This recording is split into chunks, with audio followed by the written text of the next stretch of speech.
Hello friends, learn for competition exam में आप सभी लोगों का हार्दिक स्वागत है।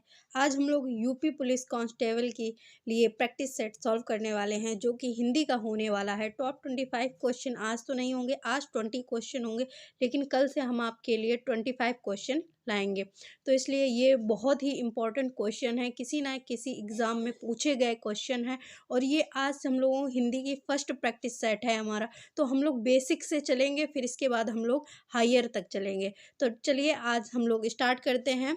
इसका पहला क्वेश्चन, हिंदी भाषा का जन्म हुआ है। ऑप्शन ए अपभ्रंश से, ऑप्शन बी लौकिक संस्कृत से, ऑप्शन सी पाली प्राकृत से, ऑप्शन डी वैदिक संस्कृत से। तो ऑप्शन नंबर हमारा A is the right option हो जाएगा कि हिंदी भाषा का जन्म कहाँ से हुआ है, तो अपभ्रंश से हुआ है। तो option number A is the right option हो जाएगा। आते हैं क्वेश्चन नंबर सेकेंड पर। भारतवर्ष में हिंदी को आप किस वर्ग में रखेंगे? ऑप्शन ए राजभाषा, ऑप्शन बी काव्य भाषा, ऑप्शन सी राष्ट्रभाषा, ऑप्शन डी तकनीकी भाषा में। बहुत से बच्चों को ये कन्फ्यूज़न है कि हिंदी जो हमारी है वो राष्ट्रभाषा है।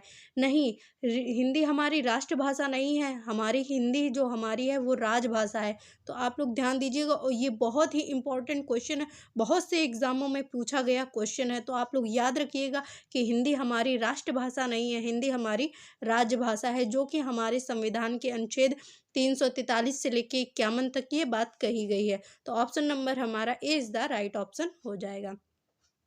आते हैं क्वेश्चन नंबर थर्ड पर। भारतीय संविधान में किन अनुच्छेदों में राजभाषा संबंधी प्रावधानों का उल्लेख है? देखिए क्वेश्चन वही आ गया है जो अभी मैंने इसका आंसर आपको बताया था। तो ऑप्शन नंबर ए 343 से 351 तक, ऑप्शन बी 434 से 315 तक, ऑप्शन सी 443 से 135 तक, ऑप्शन डी 334 से 153 तक। तो ऑप्शन नंबर हमारा A is the right option हो जाएगा। 343 से 351 तक राजभाषा आर्टिकल नंबर 343 से 351 तक कहा गया है कि हिंदी जो हमारी है वो राजभाषा है, ना कि राष्ट्रभाषा। तो आप लोग ये क्वेश्चन याद रखिएगा। आते हैं क्वेश्चन नंबर फोर्थ पर। विश्व हिंदी दिवस किस दिन को मनाया जाता है? ऑप्शन नंबर ए 10 जनवरी, ऑप्शन नंबर बी 10 फरवरी, ऑप्शन नंबर सी 14 सितंबर, ऑप्शन नंबर डी 14 नवंबर। तो आज कौन सा दिन है? आज भी 10 जनवरी है। तो आप लोग याद रखिएगा कि 10 जनवरी को विश्व हिंदी दिवस मनाया जाता है। तो ऑप्शन नंबर हमारा A is the right option हो जाएगा। और अगर पूछ दे राष्ट्रीय हिंदी दिवस कब मनाया जाता है, तो हमारा क्या हो जाएगा? 14 सितंबर हो जाएगा। क्या हो जाएगा? 14 सितंबर हो जाएगा। तो ये भी याद रखिएगा, अगर राष्ट्रीय पूछे तो 14 सितंबर हो जाएगा, और अगर विश्व हिंदी दिवस पूछे तो 10 जनवरी हो जाएगा। आप लोग ये याद रखिएगा। आते हैं क्वेश्चन नंबर 5 पर। भारतीय संविधान की 8वीं अनुसूची में शामिल भाषाओं की संख्या है। Option A 14, option B 15, option C 18, option D 22। तो आप लोग ये याद रखिएगा, अगर भारतीय संविधान की 8वीं अनुसूची में शामिल भाषाओं की संख्या पूछे तो कितनी संख्या हो जाएगी? ऑप्शन नंबर डी हमारा राइट ऑप्शन हो जाएगा। ठीक है, अगर यहीं पे पूछ दिया जाए भारतीय संविधान की 8वीं मूल अनुसूची में कितनी भाषाएं थी, अगर मूल शब्द यूज किया जाए तो आप लोग याद रखिएगा कि 14 भाषाएं थी। स्टार्टिंग में हमारी कितनी भाषाएं थी? तो 14 भाषा थी। लेकिन प्रेजेंट टाइम में अभी हम लोगों की कितनी भाषाएं? तो 22 भाषा हैं। तो पहले हम लोग 14 याद कर लेंगे, फिर हम लोग जो 8 जोड़ी गई वो भी याद कर लेंगे। तो पहले हम लोगों की कौन सी है? असमिया, बांग्ला, गुजराती, हिंदी, कन्नड़, कश्मीरी, मलयालम, मराठी, उड़िया, पंजाबी, संस्कृत, तमिल, तेलुगु, उर्दू। ये थी हमारी 14। फिर इसके बाद 21वां संविधान संशोधन आया 1967 में। इसमें कौन सी जो जोड़ी गई थी भाषा, वो कौन सी? सिंधी भाषा थी। फिर इसके बाद 71वां संविधान संशोधन 1992 में आया था। इसमें हमारी कोंकणी, मणिपुरी, नेपाली, इसको हम लोग नमक से याद रखते हैं। ना से हो जाती है नेपाल, एम से हो जाता है, मा से हो जाता है मणिपुर, और का से हो जाती है कोंकणी। तो 71वां संविधान संशोधन में हमारी 3 भाषा जोड़ी गई थी, नेपाली, मणिपुरी, कोंकणी। फिर इसके बाद एक आया 92वां संविधान संशोधन 2003 में, और इसमें कौन सी जोड़ी गई थी? 4 लैंग्वेज जोड़ी गई थी, बोडो, डोगरी, मैथिली, संथाली। तो ये हमारी टोटल कितनी हो गई हैं? 22 भाषा हो गई हैं। तो आप लोग ये जरूर याद रखिएगा, अगर मूल पूछ दिया जाए मूल भाषा कितनी थी, तो मूल हमारी 14 लैंग्वेज थी। ये भी लोग याद रखिएगा। आते हैं क्वेश्चन नंबर 6 पर। भाषा की सबसे छोटी इकाई है? ऑप्शन ए शब्द, ऑप्शन बी व्यंजन, ऑप्शन सी स्वर, ऑप्शन डी वर्ड। तो ऑप्शन नंबर हमारा D is the right option हो जाएगा कि भाषा की सबसे छोटी इकाई कौन होती है? वर्ड होती है। अगर यहीं पे ध्वनि की सबसे छोटी इकाई पूछ दी जाती है तो वो कौन सी हो जाती है? शब्द हो जाता है। ये भी आप लोग याद रखिएगा। आते हैं क्वेश्चन नंबर 7 पर। हिंदी में स्पर्श व्यंजनों की संख्या कितनी होती है? Option A 22, option B 20, option C 30, option D 25। तो हिंदी में स्पर्श व्यंजनों की संख्या कितनी होती है? तो 25 होती है। कितने वर्ग होते हैं? तो वर्ग अगर पूछ दिया जाए आप लोगों से, वर्ग कितने होते हैं? तो वर्ग हमारे कौन से होते हैं? 5 होते हैं। कौन से होते हैं? एक का वर्ग हो गया, फिर इसके बाद चा वर्ग हो गया, फिर इसके बाद टा वर्ग हो गया, फिर इसके बाद ता वर्ग हो गया और इसके बाद पा वर्ग हो गया। तो ये हमारे 5 वर्ग हैं। इसमें का, खा, गा, घा या ता है, फिर चा, छा, जा, झा। तो हर एक वर्ग में कितने शब्द होते हैं? तो 5 वर्ड होते हैं। ये भी याद रखिएगा। आते हैं क्वेश्चन नंबर 7 पर। इनमें से कौन से संयुक्त व्यंजन हैं? ऑप्शन ए वा, ऑप्शन बी हा, ऑप्शन सी छा, ऑप्शन डी या। ऑप्शन डी या। तो ऑप्शन नंबर हमारा संयुक्त व्यंजन हमारे कितने होते हैं? तो संयुक्त व्यंजन हमारे कितने होते हैं? संयुक्त व्यंजन हमारे 4 होते हैं। संयुक्त व्यंजन हमारे कितने होते हैं? नहीं, संयुक्त व्यंजन हमारे 3 होते हैं। संयुक्त व्यंजन हमारे 3 होते हैं। वो कौन कौन से होते हैं? छत्रज्ञा। ऑप्शन आप लोग याद रखिएगा, छत्रज्ञा, छत्रज्ञा। तो ऑप्शन नंबर हमारा C is the right option हो जाएगा। अच्छा, वह हमारा कैसा है? वह एक हमारा अंतस्थ व्यंजन है। हा हमारा कैसा है? ऊष्म व्यंजन है। या हमारा कैसा है? अंतस्थ व्यंजन है। तो आप लोग याद रखिएगा इनमें से कौन संयुक्त व्यंजन है? तो छा छत्री हमारा संयुक्त व्यंजन है। आते हैं क्वेश्चन नंबर 8 पर। हिंदी वर्णमाला में स्वरों की कुल संख्या कितनी है? Option A 10, option B 11, option C 12, option D 13। तो ऑप्शन नंबर हमारा B is the right option हो जाएगा। हिंदी वर्णमाला में स्वरों की कुल संख्या कितनी होती है? तो 11 होती है। अगर व्यंजन पूछ लिया जाएगा तो व्यंजन कितने हो जाएंगे?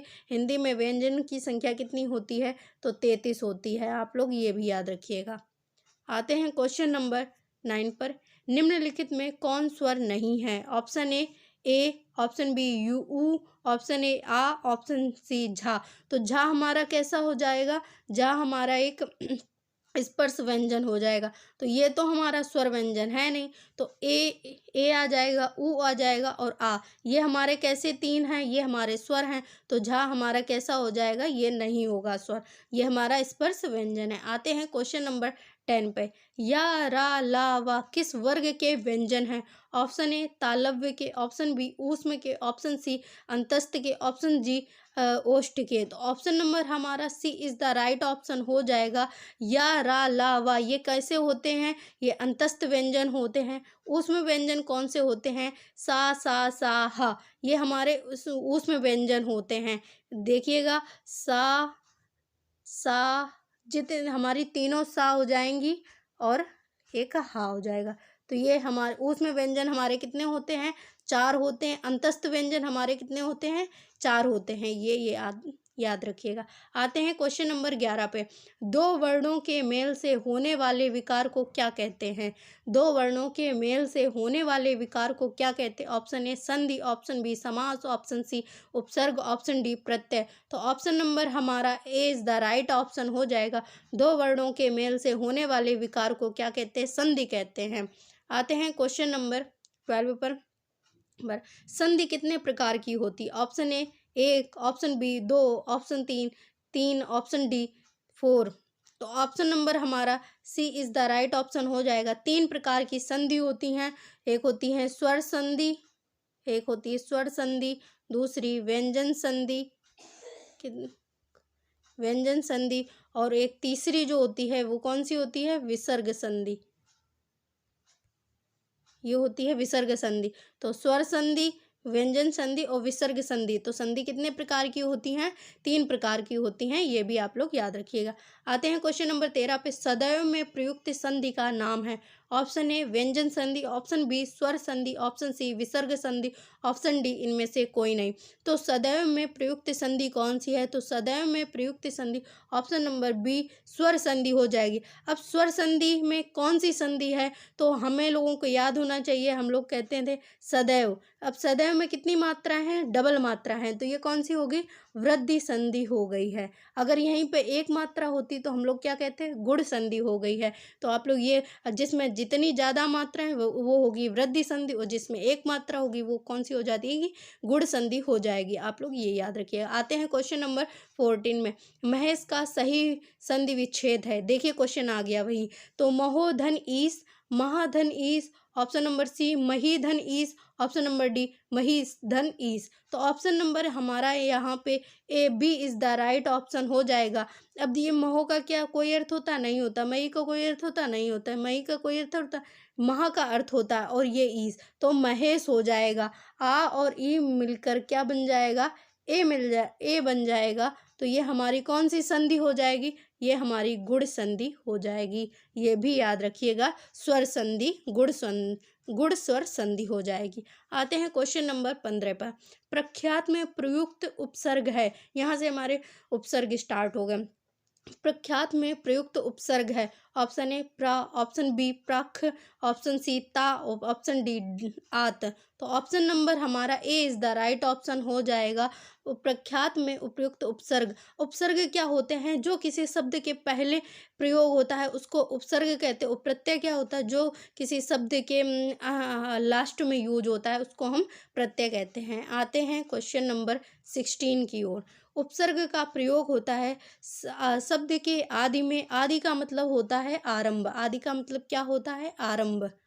आदि का मतलब होता है आरंभ। शब्द के मध्य में, शब्द के अंत में, इनमें से कोई नहीं। तो उपसर्ग का प्रयोग कहाँ होता है? तो शब्द के आरंभ में होता है। Question number, answer number A is the right option हो जाएगा। आते हैं क्वेश्चन नंबर 17 पर। अमावट, अमावट में प्रत्यय है। ऑप्शन ए टा, ऑप्शन बी वट, ऑप्शन सी आवट, ऑप्शन डी मावट। तो ऑप्शन नंबर हमारा C is the right option हो जाएगा। आवट प्रत्यय है। देखिए यहाँ पे दिख भी रहा है, अमावट लिखा है, तो आवट हम लोगों को लास्ट में मिल रहा है। तो ये हमारा कौन सा? ये हमारा प्रत्यय हो गया। आते हैं क्वेश्चन नंबर 18 की ओर। समास का शाब्दिक अर्थ होता है। ऑप्शन ए संक्षेप, ऑप्शन बी विस्तार, ऑप्शन सी विग्रह, ऑप्शन डी विच्छेद। तो समास का शाब्दिक अर्थ क्या होता है? तो शाब्दिक अर्थ संक्षेप होता है। समास का शाब्दिक अर्थ क्या होता है? संक्षेप होता है। आते हैं क्वेश्चन नंबर 19 पर। जिस समास के दोनों पद प्रधान होते हैं वहाँ पर कौन सा समास होता है? ऑप्शन ए द्वंद्व समास, ऑप्शन बी द्विगु समास, ऑप्शन सी तत्पुरुष समास, ऑप्शन डी बहुब्रीहि समास। तो ऑप्शन नंबर हमारा ए इज द राइट ऑप्शन हो जाएगा। द्वंद्व समास हो जाएंगे।